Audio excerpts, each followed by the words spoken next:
In today's video, I'm going to teach you how to divide a page in Notion. Dividing a page into columns is a simple way to make your workspace look cleaner and more organized. It's especially useful if you want to see different types of content side by side, like tasks, notes, and reminders, all in one view. In this walkthrough, I'll show you the quickest way to do that using Notion's built-in column feature.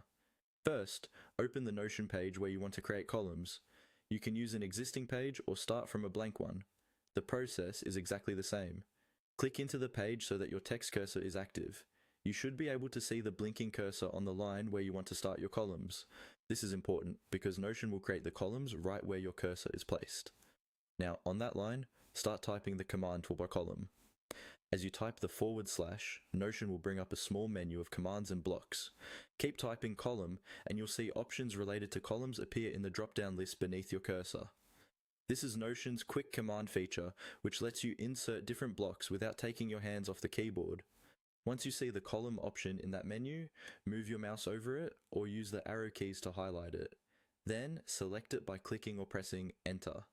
Notion will immediately insert a set of columns into your page based on the option you chose. You'll now see separate sections laid out horizontally, instead of everything being stacked in one long vertical list. From here, you can start adding content into each column just like you would in any normal block. Click inside a column and type text, paste information, or use the / command again to insert things like to-do lists, headings, databases, or images. If you want to adjust the width of the columns, hover between them until you see a vertical drag handle, then click and drag to resize. You can also move existing blocks into your new columns by dragging them.